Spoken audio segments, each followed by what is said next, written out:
Okay. Hello, good morning, good afternoon, good evening to everyone who is joining us for today's webinar. This is the fourth webinar for the Benches project. And today we're going to be introducing sports first free-to-use biodiversity assessment tool. This is the fourth webinar in the series of the project, and this is a very exciting one for us. It's a very exciting edition of the webinars because today we're going to be showcasing one of the key deliverables of the project, which is the Benches biodiversity assessment tool for sport, which is a tool that is free to use for all sports organizations to help understand their relationship and impact on the natural environment. My name is Matt Campelli, and I will be your moderator for today. I'll be guiding you through the session. But today we have two fantastic speakers who are talking to us about the project. We have first will be Alessio Novi, who is a sustainability specialist and researcher at the Santana School of Advanced Studies, and Barbara Lettenbacher from the International Biathlon Union. We're talking to about it from a sport perspective. We have a few learning outcomes for today's webinar. So we're going to try and understand how the tool was developed. We're going to learn how the tool was tested within the world of sport with the Benches sports partners. We're going to take a little look about how the tool works in practice. Alessio is going to give us a little bit of a presentation and a short tutorial. And then we're going to find out and explore how sports organizations can apply this tool within their organization and more broadly, explore sports' role in supporting biodiversity. Before we start the webinar, a little bit about the project. Benches project is an EU-funded 36-month project that started just over 2 years ago and will conclude early next year. It's coordinated by the Santana School of Advanced Studies, who Alessio represents, and the sports partners include the IBU, who Barbara represents, World Sailing, World Athletics, the Italian Canoe Kayak Federation, and Benfica Football Club in Portugal, and Touchline, who I represent, the dissemination partners of the project as well. In general terms, the project has a couple of key areas of key objectives. The first one is around supporting the implementation of nature-based solutions in sports organizations and enhancing understanding and competencies among people working in sport about their sports organization's relationship with nature and the impact that it can have. The first part of the project was analysing the current status of biodiversity. We have a webinar about that, which you can view on our YouTube page. And we are ensuring that this project has proper visibility and dissemination so that people in sport are able to use it and also understand a bit more about their relationship with nature and biodiversity. I'll hand over to Alessio shortly, but this is obviously a live webinar. Please feel free to ask any questions. There is a question and answer section in the webinar and also a chat. Please feel free to ask any questions or make any points in those two areas. And at the end of the session, I will try and get through as many of those questions as possible. Right, without further ado, I will hand it over to our first speaker, Alessio, who is going to talk us through the tool and how the tool was created. Alessio, please feel free to share the screen and unmute your mic. The floor is yours. Thanks, Matthew, and thanks to all those participating to the webinar. Just let me share my screen. Okay, here we go. Okay, great. You should be able to see it. So, regarding the general presentation of the Benches project, I think Matthew already covered it quite well. Just to say that here we have different organizations in terms of international federations, national federations, and clubs, and different sports. And for us, for the development of this Benches biodiversity assessment tool, this was a key strength in the development process. Why is that? Because basically, when we basically drafted the Benches project, which is an Erasmus Plus funded project from the European Commission, this is important to highlight. It was like March 2023, so we're talking more than 3 years ago. And in that case, we realized that the topic of biodiversity management and sport was not like very well covered. People were like in the sport community focusing a lot on climate change. So we tried to put together these topics, biodiversity management and sport management. And we said, okay, how can we develop a project that can work on these topics?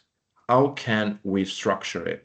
So we realized that it was very important to have different kind of organizations. So as I mentioned, you international federation, national federations, and clubs, because in this way we could have a different governance level, different perspectives, but also different kind of sports which were practiced in different ecosystems. So in this case, you can see a table which sums up this basically the partners characteristics of the project. You can see that we had, for example, World Athletics, which represented the mountain running discipline, which is an outdoor sport and is representing a terrestrial ecosystem.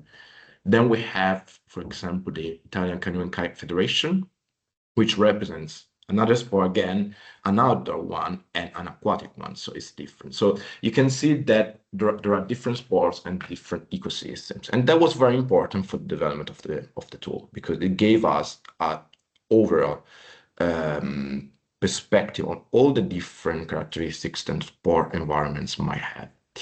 So as Matthew also mentioned, we have several objectives. Actually, we are towards the ending phase of the project. So as you saw, we are about, the project will end in January 2027. So we have the last 7 months.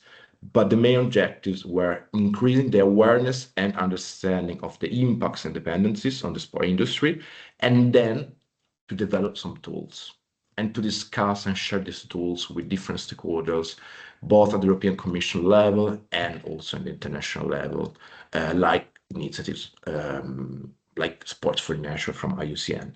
So the tool part was a key deliverable, as Matthew mentioned, because we wanted to provide the sport community with a tool that could be used by any sport organization. So going a bit more in depth with the tool, why did we develop that?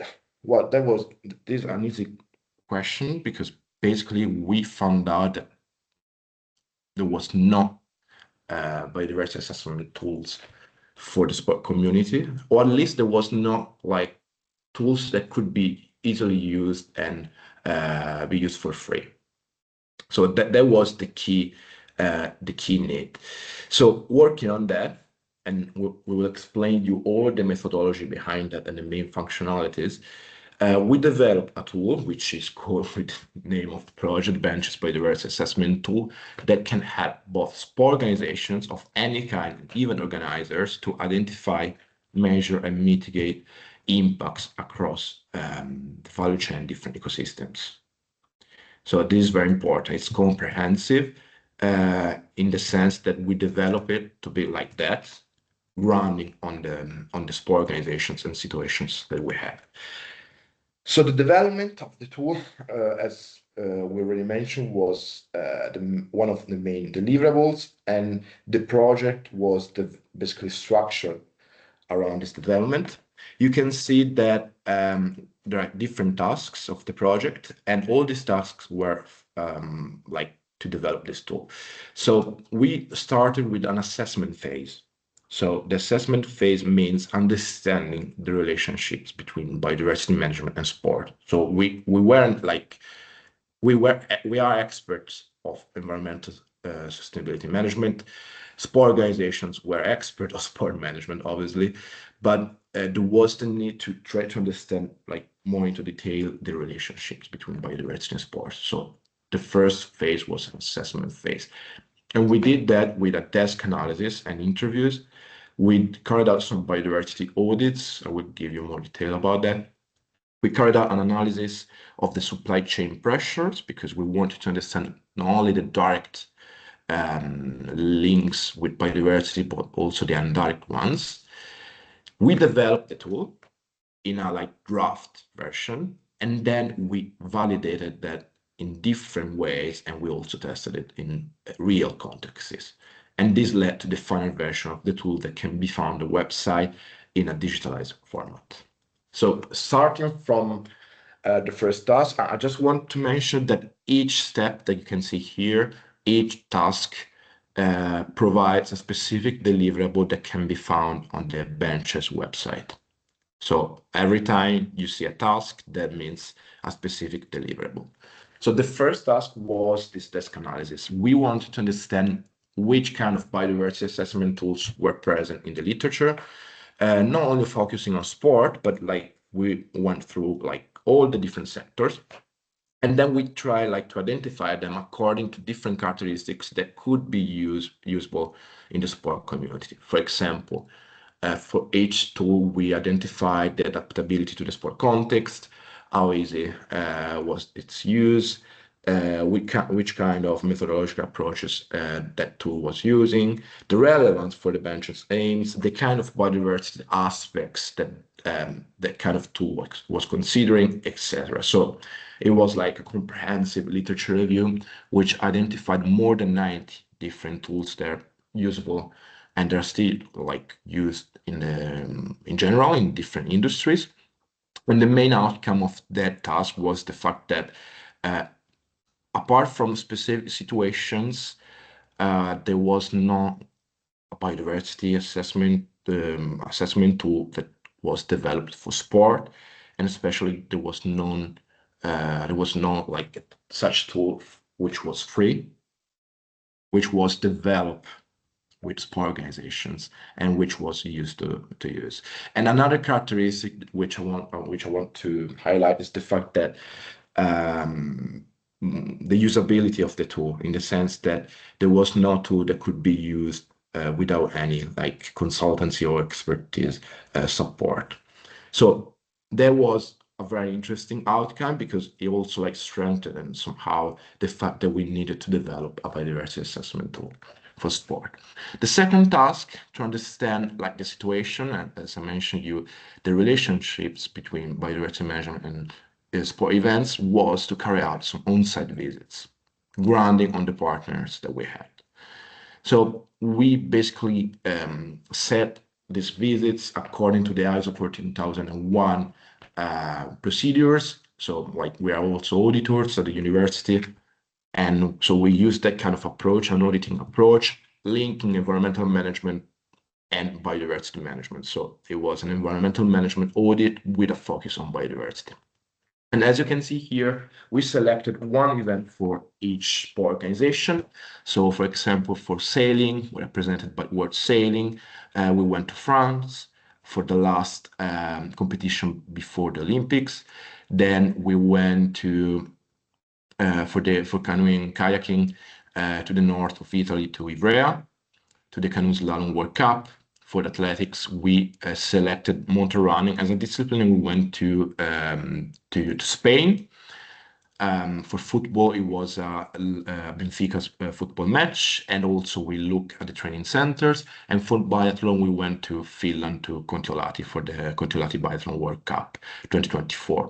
So all these visits were about 1 day long, and all of them like led to the development of a specific report that we provided to the sport organizations, where we highlighted what we saw and what we and the main outcomes in terms of biodiversity management. During these visits, obviously, we also carried out interviews. So we interviewed like sustainability managers of these organizations, but also of the event organizers. We interview also procurement managers, or anyway people in charge of procurement and supply chain management aspects. So the final deliverable was like some of the different reports that we developed for each specific on-site visit. And again, this gave us like a quite comprehensive understanding of the situation. And the situation is that, trying to sum up, is that organizations are doing activities, but there is still a lot of room for improvement. And we also collect some best practices that then we also put in the bench's biodiversity assessment tool. The third activity was working on supply chain management. How did we do that? We did that through two different approaches. The first was interviewing, as I said, the procurement or the people in charge of procurement aspects during the on-site visits. And the second was to analyze the documentation provided by the partners. So we ask, for example, for contracts with some suppliers. We ask for policies. We ask for certifications required to suppliers. We ask for the bidding criteria. So basically, we try to understand how the value chain in terms of supply chain was monitored.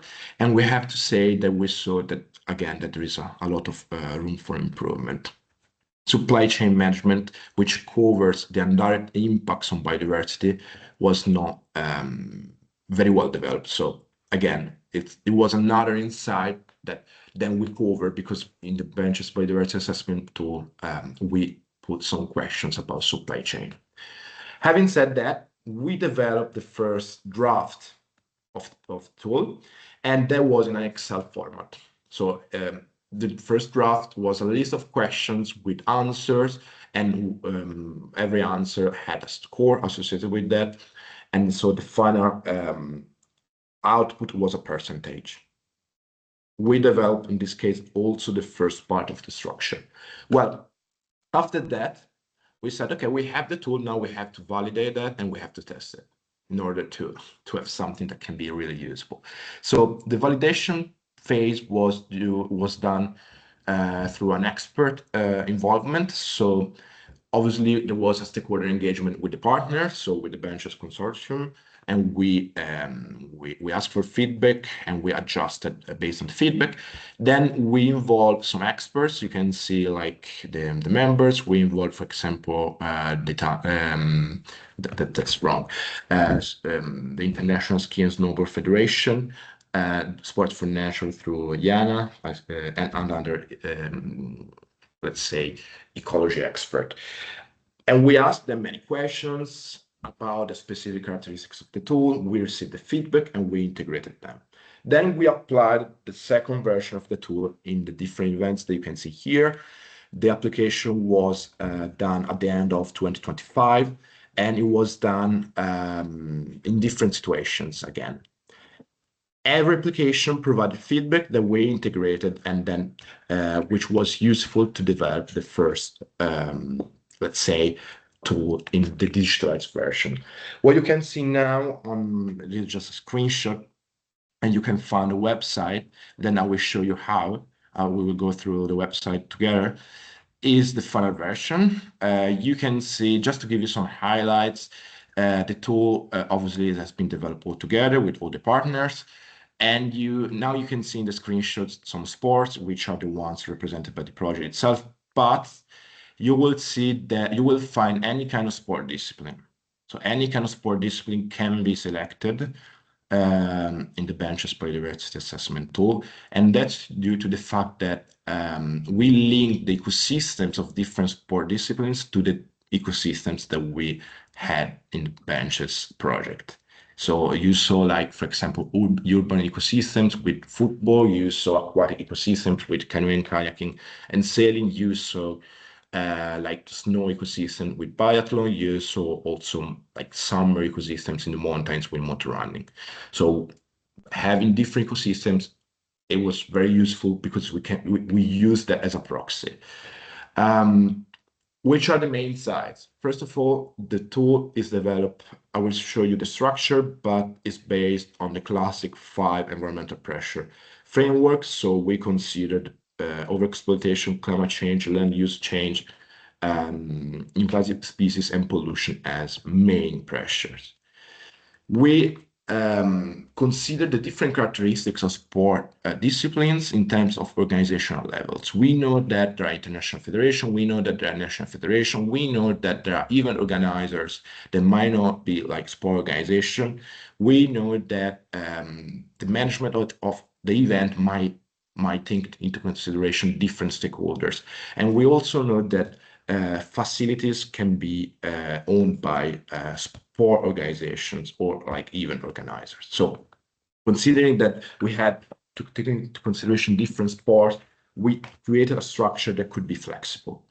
Then we included the supply chain management aspects, and we did that with some questions in relation to, especially to some, let's say, regulations, both at international level, you can see the CITES regulation on the endangered species, but also an European Commission regulation on deforestation. So like linking those products that we know and that are like certified European Commission that link to deforestation. We develop a context analysis. This is one of the most important aspects of the tool, as we decided that the proximity to like a specific biodiversity area that can be like parks.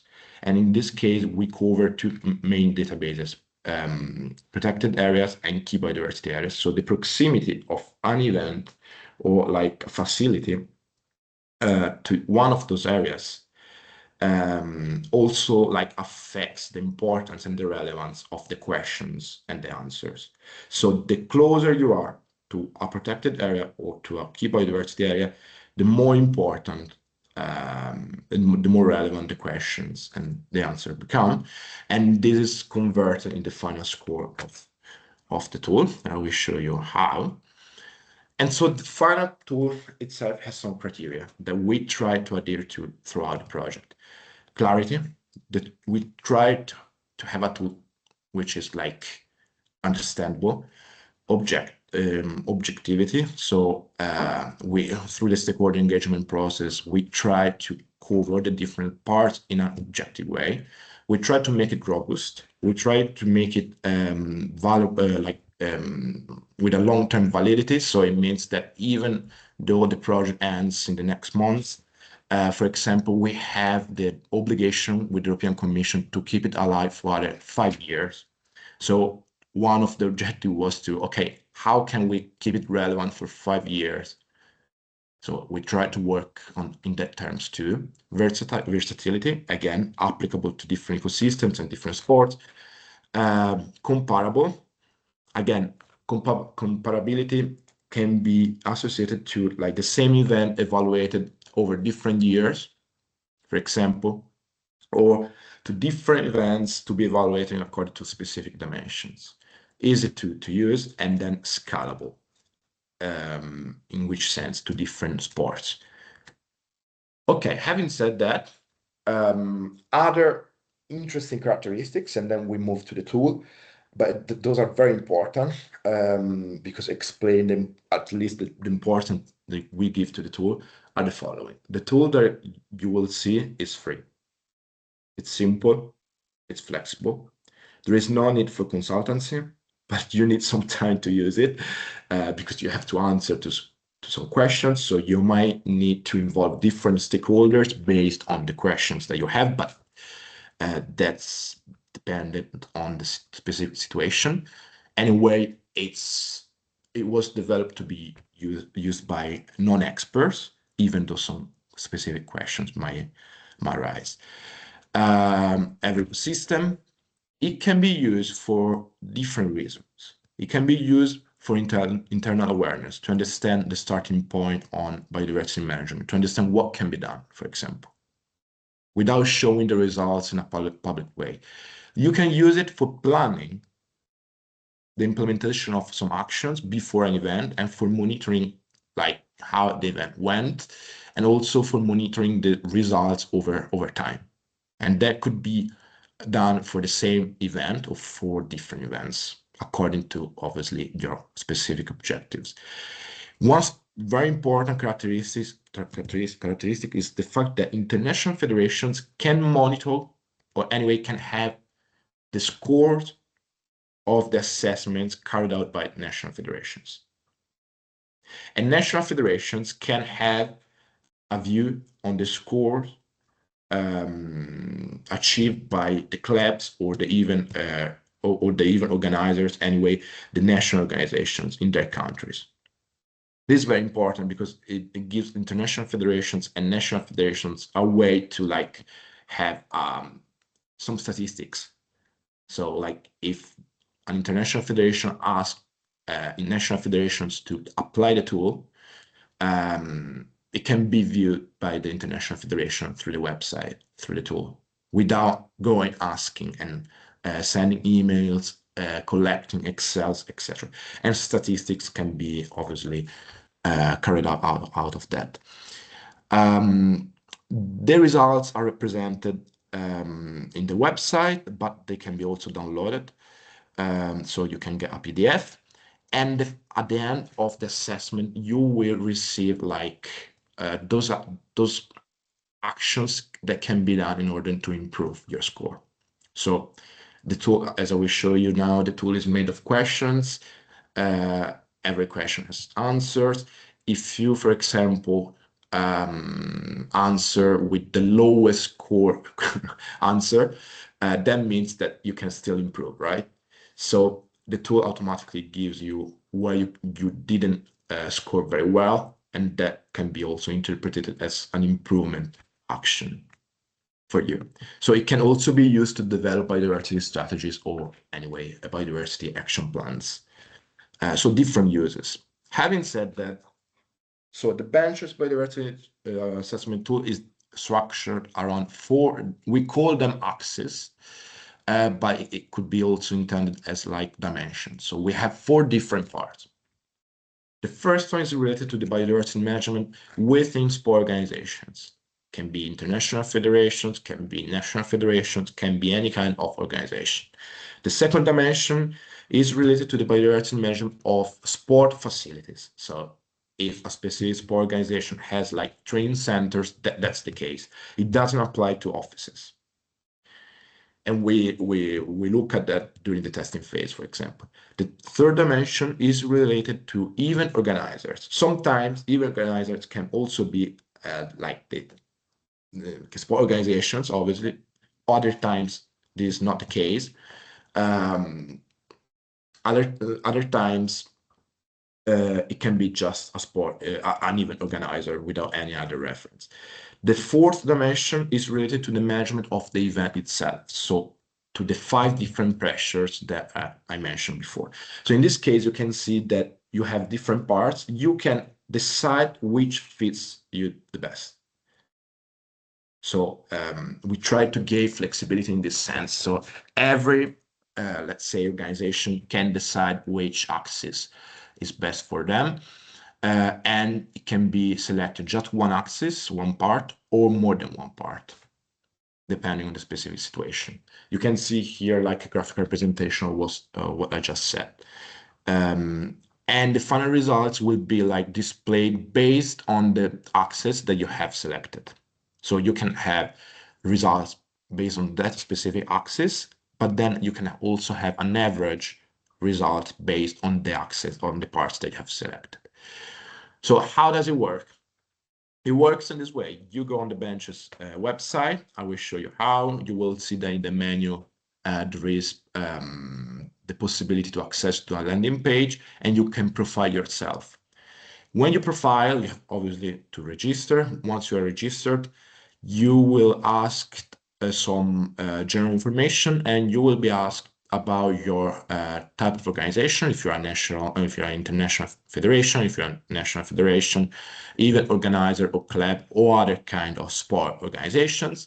And you also will be asked about your specific sport. You can select more than one, but logic says that it's one sport. After that, you will access the platform. You can select the specific axis, and then you can answer the questions and get the results. And then after that, you get also some improvement opportunities. Just to give you some highlights about the questions themselves, you can see, for example, that for the first part related to, in general, sport organizations, there might be like question in relation to key performance indicators on biodiversity management. And you see that there are 4 different answers with different weights. And we always gave the possibility to use not applicable answers. So since it's impossible for us to be like aware of all the different situations, we always gave the possibility to answer like not applicable. In that specific situation, obviously, the system takes into account that you didn't answer that question. And for example, another question is related to the schedule of events to avoid critical periods for the flora and fauna. So you can go from generic questions to more specific questions. In relation to axis number 2, which is the one on facilities, for example, you can have question on the local wildlife within or near the facility and how you monitor that. Or you might have a question regarding the use of native plants or trees for landscaping practices. So if you have a garden, for example, you might landscape. And this question covers the aspect of non-invasive alien species, which is very important for biodiversity aspects. Another sets of examples of questions for axis number 3, just for the event organizer. For example, we ask whether the organization assess the potential impact of the event on near urban parks, green areas, or ecological sensitive areas, especially with a focus on participants. So how do participants reach the event? Are they passing through such areas? Have you taken that into account or not? So if you have a stadium, for example, and if you have a park next to the stadium, are you considering that a lot of fans to enter the stadium are passing through the park? How big is that park? How sensitive is that park? So that's the idea. Or, for example, once there's been the event, have you considered some actions to manage or anyway restore that area next to the event? And that what is the second example in terms of question. The fourth part is related to the pressures on the specific event. And we use the 5 different pressures. So there are questions in relation to those pressures. And we also introduced another pressure that we call dark biodiversity measures, which collects those measures that basically are not linked to those pressures, but they exist. For example, the entrance of spectators to specific areas which might be sensitive, or the presence of volunteers for monitoring the behavior of fans in terms of damages to flora and fauna, or, for example, the establishment of wildlife corridors in the event venue. So those were questions that we wanted to keep, which were not, let's say, context, so which were not like in the framework of the 5 different biodiversity pressure. We use the context analysis, and then I will show you how. So the proximity relevance aspect. And you can see that there is a specific number of questions here based on the different parts of the tool. So I would suggest you to look at the right part of the slide and going from the right towards the left. You can see that if the event or the facility is not close more than 10 kilometers from a protected area or key biodiversity area, you have 125 questions in total and a maximum score of 597 points. If you are like within 5 kilometers and 10 kilometers from a protected area, key biodiversity area, we increase the relevance of some questions. So the number of questions is still 121, but the total score has been increased. If you are within 5 kilometers of a protected area or key biodiversity area, not only you have some questions which are worth more, but you also have additional questions. So the number of questions increases from 121 to 154, sorry. So this is how we handle that. And then we have some final results presentation that, as I told you, is in a percentage. It can be either with a specific axis or as an average. And the final representation also gives you the improvement opportunities. Then this was just to present you the overall like framework. How do you use it? So you go on the Erasmus Benches website, you will see here the biodiversity assessment tool button on the menu. You click on that and you will have all the explanation of how the tool works. You can download the methodology, which I tell you that needs to be updated. So we're working on that.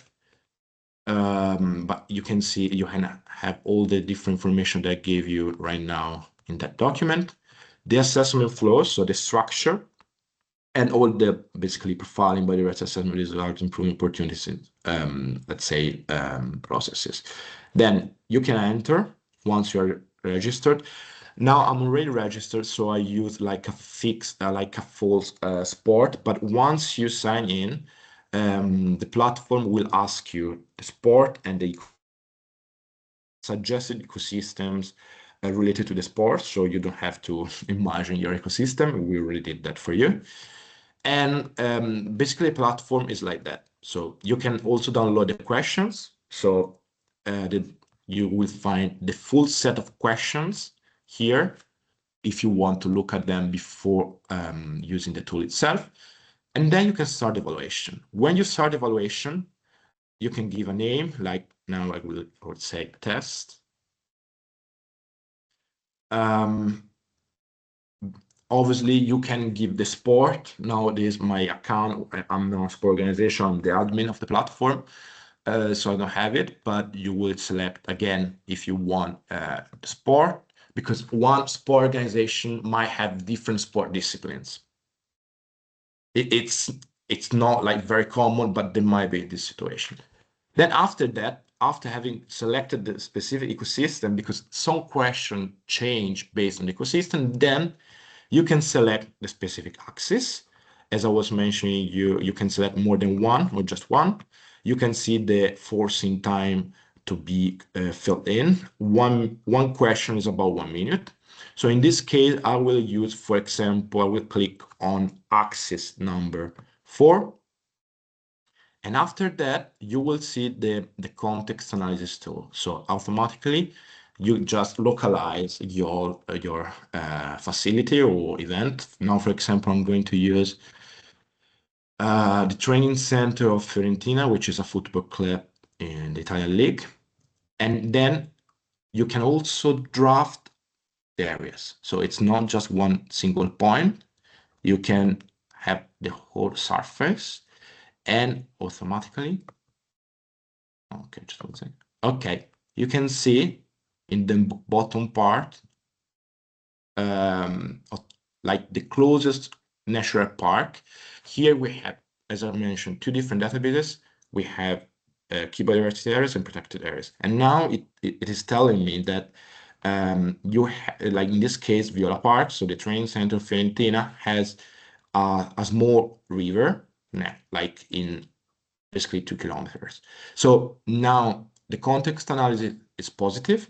So more questions arise, and some of them are worth more because it's within 5 kilometers and it's automatic. You click on continue, and then you have the questions to answer. The questions are in this way, and you can always click on not applicable if you want to.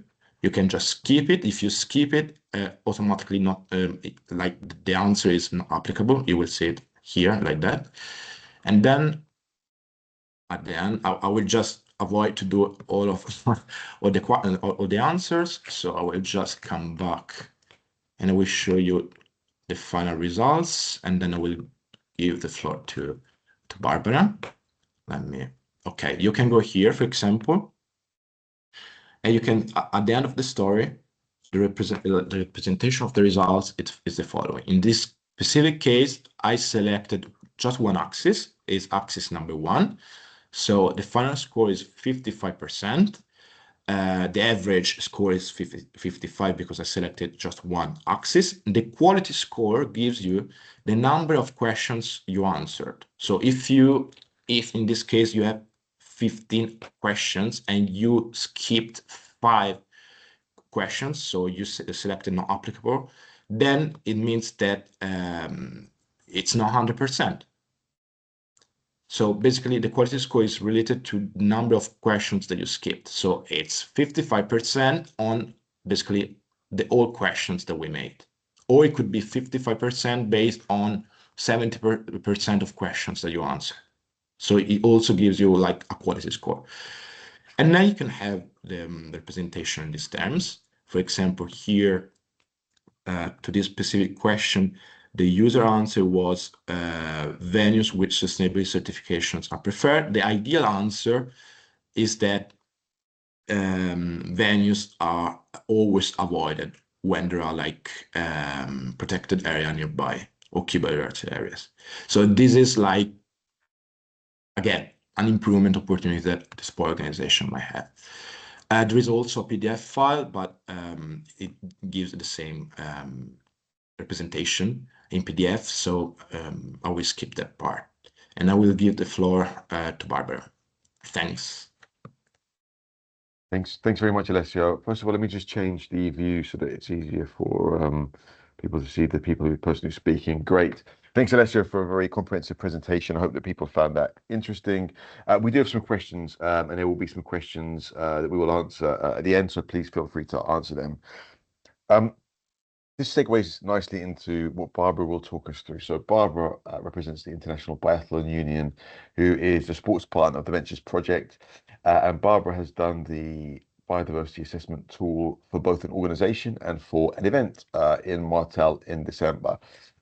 So Barbara, do you want to join us? And I think you're going to talk us through how you did it from an organization perspective first, and then we can talk a little bit about Martel there afterwards. So Barbara, please, the floor is yours. Yeah, exactly. Thank you so much. Hi, everyone. I'm Barbara. I work for the International Biathlon Union in the Sustainability Department. And as part of the project, we have done the axis number 1 for sport organizations, as Alessio presented earlier. And before I show you the results, I just wanted to quickly give you a quick introduction on where biodiversity stands in our organization. Because in 2020, we have started our sustainability journey with the first sustainability strategy with various goals and targets that we want to achieve. And in 2025, so last year, we were kind of at the halfway point because it's a 10-year strategy. And then we were looking at the targets and where we are, what we want to focus on, because we were very ambitious in the first strategy. And we have decided to kind of rework the strategy to focus on really the top 10 priorities. We've conducted some interviews with our important stakeholders to see what is relevant for them, what is relevant for us. And with that readjustment of the strategy, biodiversity made it into the top 10. And so for now, we're kind of at the starting point of including biodiversity at the core of our decision making, and also focusing more on that. So yeah, before I show you the score, I want to highlight that we're just getting started with biodiversity work. But the tool was really a really good opportunity for us to see where we are, and also what the areas of improvements are. And so when I filled out the axis number 1, we have gotten a score of 39%, which at the beginning sounds a bit low, but as I mentioned, it kind of points us into directions on where areas of improvement lie. And it's here you can see in the benches tool that Alessio presented earlier. We see our score and we see various opportunities of improvement. And to just give you a quick overview of some of the improvements, one is, for example, about the competencies in biodiversity management. So right now we are 3 people in the sustainability department, and all of us have a background in or very long experiences in sustainability. So, for example, for academic degrees or just professional experiences. But the tool gives us a suggestion of actively collaborate more with partners to really strengthen that biodiversity competency. And I think that's a good point that we can definitely take up to just improve on that setting here. The other areas of improvement are related, for example, event related. So here you can see that when we are currently choosing a venue to host an event, biodiversity related factors are currently not considered in the selecting process for venues. And so obviously an ideal answer would be to have venues located within a certain proximity to protected areas to avoid them or make special requirements for them. So that's something that we can focus on. On the other side, also more suggestions to improve on that side is to look at the event schedule. So that's the upper one here. Look at the event schedule and look for periods that are not critical for the local flora and fauna to host the event there, which we are currently not doing. Our event schedule is based on other factors, for example, snow security, and biodiversity has not played a role in that yet. And the other thing is also related to events, but also related to supply chain. For example, in the bidding process, we do have criteria for biodiversity management, but we don't have criteria for supply chain management and the biodiversity aspect of that. So I think overall the tool gives us a great opportunity to see where we are, gives us a list of improvements. Obviously, it's going to take a lot of time and a lot of resources to improve on that, but I think it's a great starting point for us as an organization. We have only filled out axis number 1 because we as an international federation don't have any facilities that we own. So axis number 2 is not relevant for us. And then we, except for one exception, which I'm going to come to later, we don't own an event. So we're not the event organizers of the World Cups, of the Junior Cups, of the IBU Cups, or the World Championships. And so since we're not hosting those events, we have tested that part with another venue. Great. Thanks very much, Barbara, for talking us through the kind of mechanics of working through the biodiversity assessment. So you've done it for an organization and you've assessed, where you're doing well, where you can improve.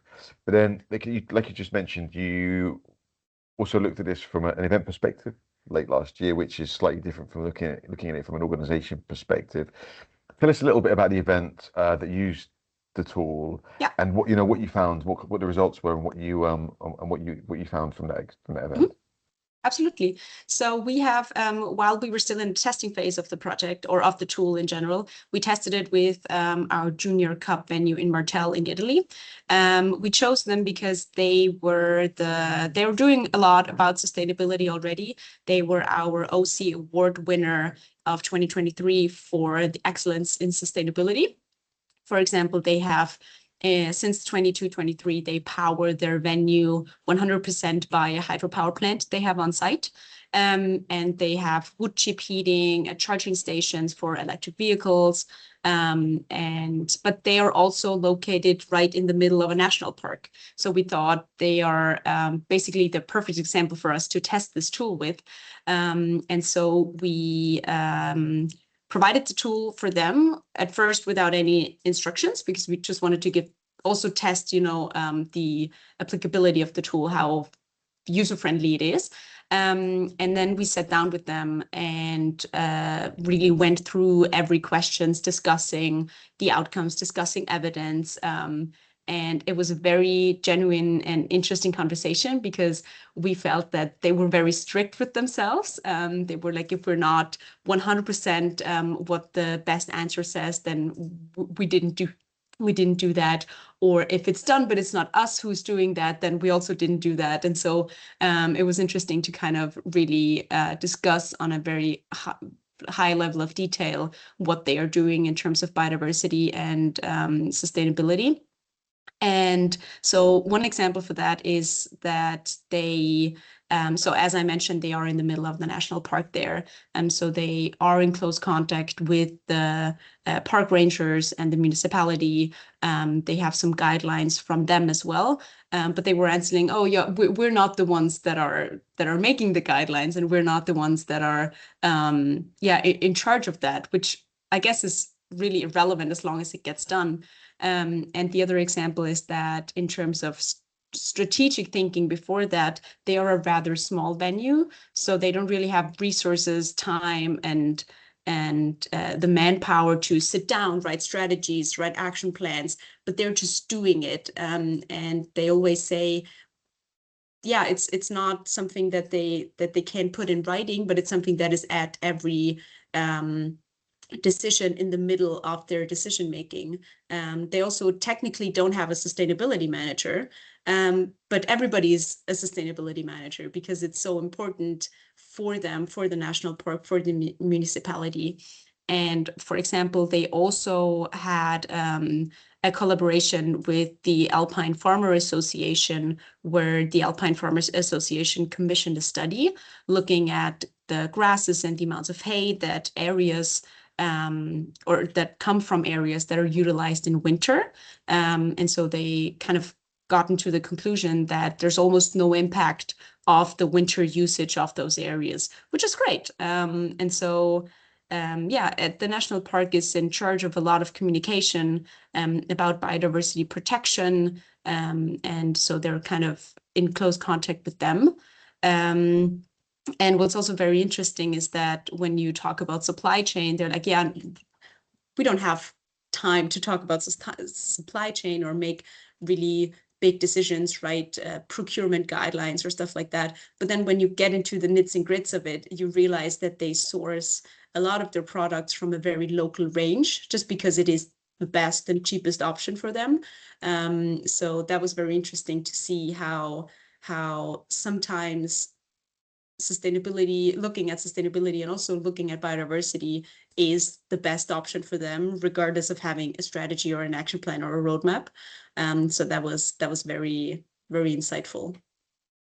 Great. So it sounds like you learned a lot from that experience. Yeah. And I guess you're going to take that experience. You mentioned that there is one event that you guys are responsible for, that you're going to take the biodiversity assessment tool to. And actually, we've got a question from Sandra, and I'm going to kind of wrap Sandra's question a little bit into the question around this, because you've got your learnings from Martel. You're going to take it to your own event, which is up in Munich, I think later this year. So Sandra's asking, from an organizer's perspective, which you will be in this instance, how much time and effort does it take to complete the tool? How time consuming is it from that point of view? What did you learn from Martel that you will take into Munich? Yeah. So that depends a lot on how many axes you fill out. So for me, filling out axis number 1 for the organization is relatively quickly, because I work on a lot of topics that is covered there. So I know the answers, and it just really, I just need to click on the answers, and then I was done in like maybe 20 minutes, maybe even a little less. But obviously, if you have to gather the answers because you're not the one in charge of those topics, or you have to ask colleagues or have to request information, then I guess it's going to take you a little longer. For Martel, we've gotten the feedback that it took them approximately 2 hours to fill out axis number 3 and axis number 4. But also the person that was filling it out was very well informed about everything going on. So she had a lot of knowledge about the organization. So she didn't really need to request a lot of information from other people. So that varies from that pretty much. But to come back to the first topic that we were talking about, I have mentioned that we are usually not the event organizers, so for the World Cups, World Championships, IBU Cups, and Junior Cups, but we do have a season opening at the beginning or in the middle of October in Munich, which is called Loop 1 Festival, which is biathlon but on roller skis. It's very exciting. And last year we have done that for the first time. And so for this event only, we are the organizing committee, which is very interesting from many perspectives. But also it kind of gives us an opportunity to do the things that we usually ask our organizing committees to do in terms of sustainability and biodiversity. And so now that the tool is finished and available on the website, we are going to use the tool for the Loop 1 Festival in October. And it will also be me filling out the questions. So for that, although it's probably going to take me a little longer compared to just axis number 1, because in that I don't have the complete oversight of all the informations. So I will have to ask a lot of colleagues. I will have to ask the organization that we're working with there. I'll have to ask some information from the venue. So then I can imagine that it's going to take me a little longer, probably a couple of hours. But I think having these informations is really relevant to know where the touch points are to improve. Thank you very much, Barbara. We're coming up to time a little bit now. We've only got a couple of minutes left, and we do have a question in the chat which I want to get to because it was asked quite a long time ago. And the question is from Kelly, and I guess this is more for Alessio to answer. And Kelly's asking, what are the unique aspects of sport that means its own tool is necessary? Is there any reason why we can't use existing corporate tools? Okay, I will answer that. Generally speaking, it's not just about biodiversity management. You can have like general tools for any kind of industry or specific tools. So usually the main advantage, generally speaking, is the fact is specificities. So how much specific a tool is for a specific industry, how much it is able to capture the different characteristics and key features. And that's already an answer. But in the specific case of sport, you have to consider, okay, we had a deliverable, which is 2.1 that you can find on the website, which explains like our literature review and how we compare like any kind of tool that we found with the sport characteristics. So like in terms of relevance, accessibility, ease of use, etc. And also in terms of ecosystems. So when you refer to sport, you have to consider, first of all, that you have different governance levels. Again, federations of any kind, associations, clubs, even organizers, and responsibilities in terms of biodiversity management differ. So using like a generalist tool might not like catch all the different peculiarities they have in these different governance levels. And that's at least from my perspective, the most important thing, because there are no other industries that have this kind of governance level. Then, and also the mix of them, because like every sport has a different situation. And some clubs, for example, Benfica, in the case of our Bench's partner, has like different sports with different facilities and different ecosystems to consider. So that's my answer. Then accessibility.